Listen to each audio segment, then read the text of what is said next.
24-এর গণঅভ্যুত্থানের মধ্য দিয়ে আমরা যে নতুন কাঠামোর বাংলাদেশ পেয়েছিলাম, জুলাই সনদের মধ্য দিয়ে যতটুকু আমাদের অর্জন, অন্তত ততটুকু পূর্ণাঙ্গভাবে এই মন্ত্রিসভা কার্যকর করার ক্ষেত্রে সরকারকে সেদিকে ধাবিত করবে, এটাই আমাদের প্রত্যাশা।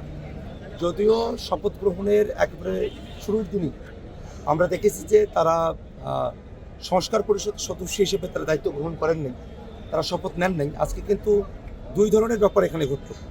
যারা আমরা 11 দলীয় জোটে আসছি, আমরা কিন্তু একই সাথে সংসদ সদস্য হিসেবে এবং একই সাথে সংবিধান সংস্কার পরিষদের সদস্য হিসেবে আমরা কিন্তু শপথ গ্রহণ করেছি। যারা বিএনপি জোটে যারা আছেন তারা কিন্তু শুধুমাত্র সংসদ সদস্য হিসেবে যাদের কার্যভার তারা গ্রহণ করেছেন। টানা তৃতীয়বার অর্জন করেছে দেশের সেরা সুপার ব্র্যান্ড স্বীকৃতি বসুন্ধরা টিস্যু। তারা শপথ নিয়েছেন। এই যে একটা গ্যাপ তৈরি হলো, এই যে একটা ব্যত্যয় তৈরি হলো, আমরা চাইবো অতি শীঘ্রই তারা এই ভুলটা তারা বুঝতে পারবে। যেমনভাবে আমরা গণভোটের প্রশ্নে দেখেছিলাম যে বিএনপি এবং তাদের জোটসঙ্গীরা যারা আছেন তারা কিন্তু শুরুতে ভোটের পক্ষে তাদের অবস্থানটা ক্লিয়ার ছিল না।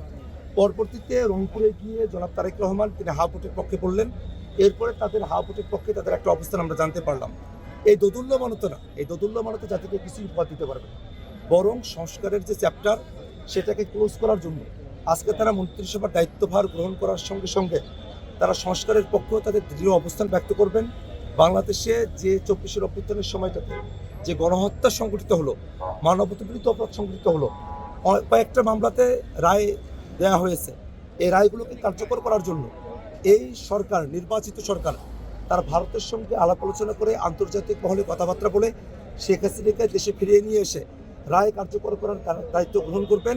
একই সাথে এই বাংলাদেশটাকে একটা দুর্নীতিমুক্ত, এই বাংলাদেশের প্রতিষ্ঠানগুলোকে সকলের কাছে প্রেশারি মুক্তভাবে রাষ্ট্রীয় সেবাগুলো সকলের কাছে পৌঁছে দেবার যে বন্দোবস্তের কথা আমরা বারংবার বলে এসেছি, একটা পলিসি নির্ভর আলোচনা এবং সংসদকে আগেকার মতো করে এটা খেলতামাশার বস্তু হিসেবে নয়, সংসদ যেন সংসদের মতো করে সেখানে পলিসি ডিবেট হবে, আইন প্রণয়ন নিয়ে সেখানে কথা হবে। সেখানে আমরা পারস্পরিক গালমন্দ করা, ব্যক্তি চর্চা করার জায়গাটাতে আমরা রাখবো না। সংসদকে সত্যিকার অর্থে কার্যকর সংসদে পরিণত করার জন্য সরকারি দলের যারা আছেন তারা তাদের দায়িত্বভার পালন করবেন।